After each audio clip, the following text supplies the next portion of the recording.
In at number 10 we have the Basilosaurus, and this has to be here as it has a use which barely any other creatures have, and actually more technically it is an ability rather than a use. Like jellyfish and electric eels will do nothing to this creature whatsoever, and they are the absolute bane of the ocean biome, and just having one of these things, it makes exploring the ocean and doing underwater caves, if you know you need to do any underwater caves, especially on the island where I think most of the underwater caves are, it just makes that whole job so much easier, which really does play a benefit to you.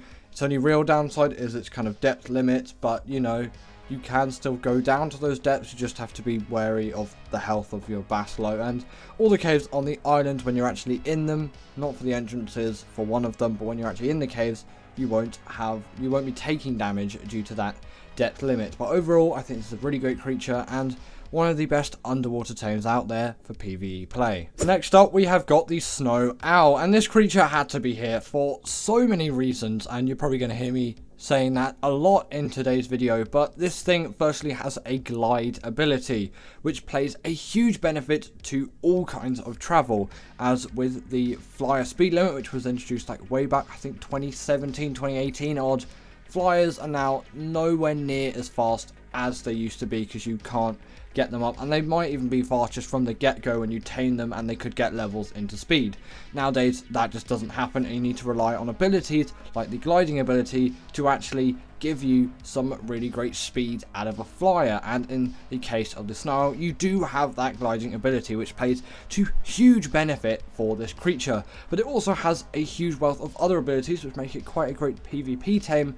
But for PvE use, its heat seeking ability really does help it in a lot of scenarios. If you're trying to find some small creatures which you know you've lost in a bush or something, if you're taming Mesopithecus for some reason, it can help you there. And for a PvP use, it's just useful for finding people if they're trying to raid your base. But this is more a PvE orientated list. And obviously you're going to need to level up that stamina, because they can fly really long distances when you do that, but they can also heal up creatures as well, and this uses stamina of course. And it will heal up any kind of creature, that being enemy creatures, wild creatures, or your own creatures, which can be really useful in a taming scenario. If, let's say you're taming a Rex, and that thing's health is so low and you don't want it to die, but you also don't want to wait for ages for that thing's health to raise up, then you simply freeze next to it. It's not like the Rex can attack you, it's frozen. As long as there isn't anything around, then boom, there you go, you're going to have that Rex healed up, and then you can keep going on with that tame. And obviously you can use it to heal up your own creatures as well.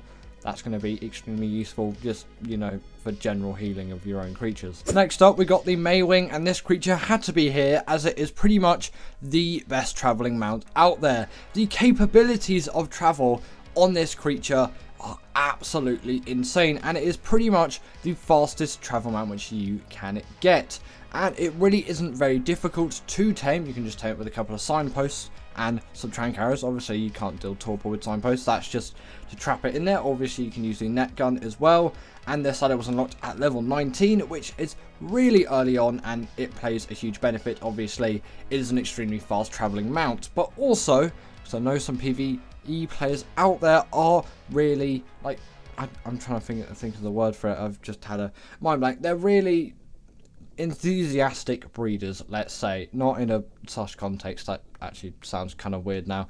Either way, they really enjoy breeding, and this creature can help you with that significantly, as they act as a portable feeding trough.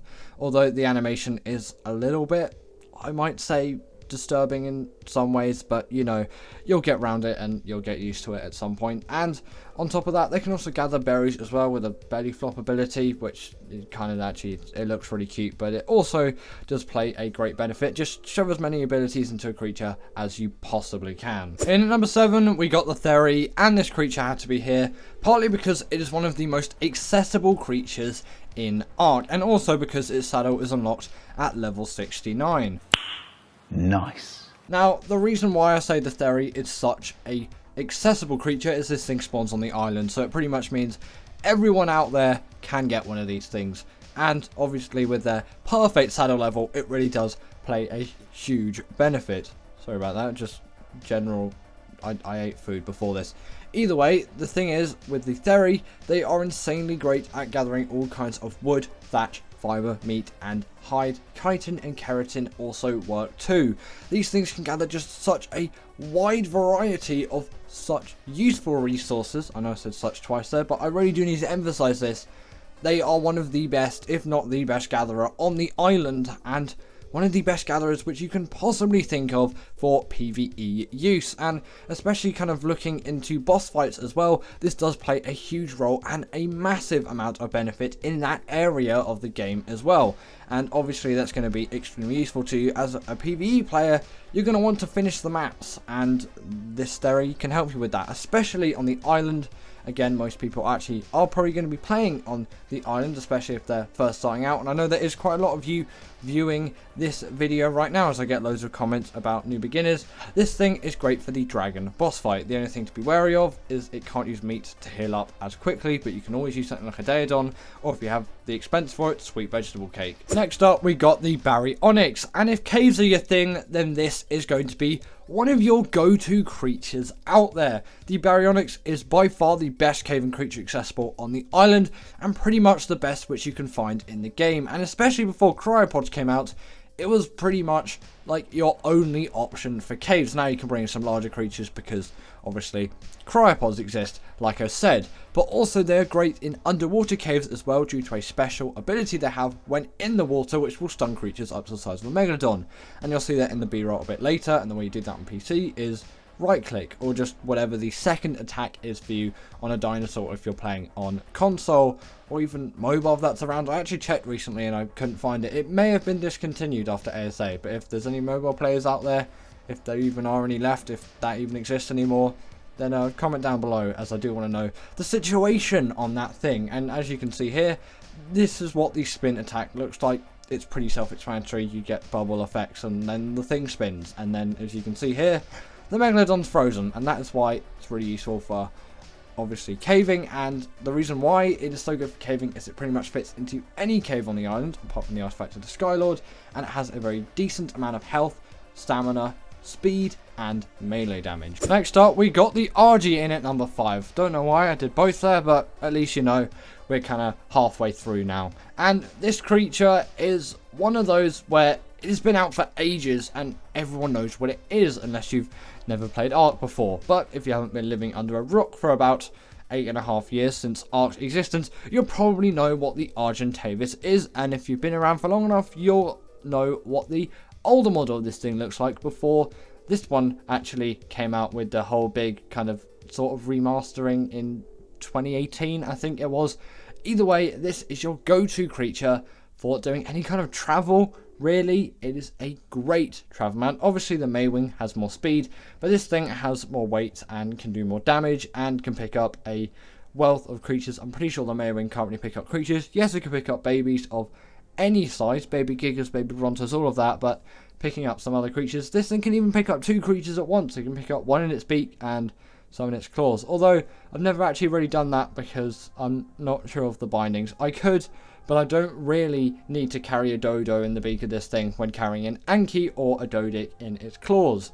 Its saddle also acts as a portable smithy, so if you're doing a metal run on this thing, which you probably will be, then quickly repair your metal weapons. That's why I always recommend maybe having about 50 smelted metal just in there, so you can repair any flak or metal gear. And they also do have a really nice regen ability if you kill a dead body, which, you know, it helps. Next up, we have got the Shadowman, and this creature is one of those where you really can't go wrong with taming it unless you really are bad at taming creatures. And this probably is not one for you, as it is one of the most difficult tames out there, being a hugely annoying one. At least it's not as bad as the Armaga. That is all I have to say.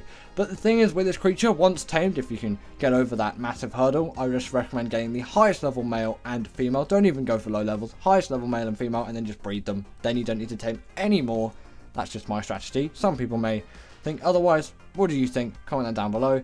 Either way, once tamed, you've got yourself an extremely mobile Ark creature, which has so many abilities. They can go invisible, they can charge up their damage, they have the hydration buff, they have the pack buff. Sadly, they don't have the bleed ability, which would make them even better, but they are pretty mobile in the water as well, and overall really mobile creatures. And mobile in the water is actually quite a nice thing, as they work well in pretty much any terrain which, you know, you may be traversing through. So that's why they're here on the list. In at number 3, we have the Desmodus, and this has to be here for just a few simple reasons. Firstly, it is a very effective travel mount, again having the gliding ability like the Snow Owl, which was all the way back in at the number 9 spot, if you can actually remember for that long. That's not just saying that all of you are stupid, it's a joke about attention span and all of that, if you get where I'm coming from. I would never think my audience is stupid, because I'm not that kind of person, and I greatly appreciate all of you guys. But either way, the main reason why I've put this thing here is because of its Sanguine Elixir, and Sanguine Elixir is an absolute cheat for Tames. A third of it done like that, boom, with a click of a button. And they're also a blood bag farm, so for the creature which is in at number 1, which you can probably guess now because I just gave you a massive clue, at least if you play Ark. If you don't, then you probably don't have a chance. But I know most of you watching an Ark channel probably do play Ark, so you probably know what it is now, but there are the reasons why I have this thing in at the spot. In at number 2, we've got the Deinonychus, and this had to be here because defeating bosses, not boss, what I don't even know anymore. Defeating bosses is a very crucial part of any PVE Ark player's journey, and you know, by defeating a boss you complete the map, and this creature is going to help you with that significantly. It is going to be so easy to defeat that boss if you have this creature, because it can latch onto things and deal huge amounts of bleed damage, and it can do this to bosses as well. And especially because you usually be using these things in packs, because obviously you're not just going to bring one creature into a boss fight, they have the pack buff on top of that as well, so it gives you even more incentive to use these things for that thing. And they're really mobile too, they don't even take any full damage. They are the perfect boss creature out there. Apart from Extinction, you probably want something like a Argentavis, but for like every other map which I can think of, these things will work wonders. And obviously, statistically, most people aren't playing Extinction, and most people aren't doing the Alpha King Titan like every day. Like, I know people do that boss fight every single day because so many people play Ark, but more people will be doing bosses on every other map combined than just on Extinction. It's not like a Ragnarok where it's such a popular map. Then I may have considered putting the Argentavis or the Giga on this list, but really in 2024 I don't think they're as useful as they once were, and creatures like this really do dominate the boss space for me. Right, this may come as a surprise, but in another one we've got the Bloodstalker, and this is here for a few very simple reasons. Yes, it's not going to defeat any bosses. I'm not even sure if it is allowed into most boss fights. Obviously you can use it on Extinction, but you wouldn't. This would not survive. But why have I put this here? Like, surely the Deinonychus is a better creature for bosses and all of that. Well, yes, but this thing is just such a good underwater tame and such a good travelling mount, I have to put it here. As just for any task that you may have on the map that is not boss related, you can go caving with this thing, you can go underwater with this thing, you can skim over the top of water with this thing, you can travel everywhere with this thing. They are just so versatile in all of their uses, and especially with that caving, they really are extremely great creatures, and they're not too hard to tame, especially if you tame a Desmodus first, as then you can get a really high level one right off the bat, because Desmoduses are obviously blood bag farms. Just get a low level Desmodus and then get yourself a high level Bloodstalker. And I know they might not be the most accessible because of what maps they spawn on, but if you do have Gen 1 or Gen 2, which I think are the only maps, unless, obviously excluding mod maps, because there'll be some other mod maps, and if you're on PC and you don't have Gen 1 or Gen 2, recommend getting a mod map with the Bloodstalker, because these things are so useful, especially if you're a PvE player. But on Gen 1 and Gen 2, they're even more useful, as obviously the hexagons on Gen 1, not sure if they're really used that much in Gen 2, but on Gen 1 they are a necessity. Probably say the same for Gen 2 actually. And just for general PvE, I really like these things for their underwater capabilities. Their damage is really good, they're really good in caves, they're great at just travelling across water, not necessarily just being in it, and they're just great at travelling around every Ark map. But anyway, that is the end of today's video, and what did you think of this list? Did you agree with it? Did you not? And also, what is your favourite Ark PvE creature, as I'm dying to know your thoughts. And with that, I will see you all later.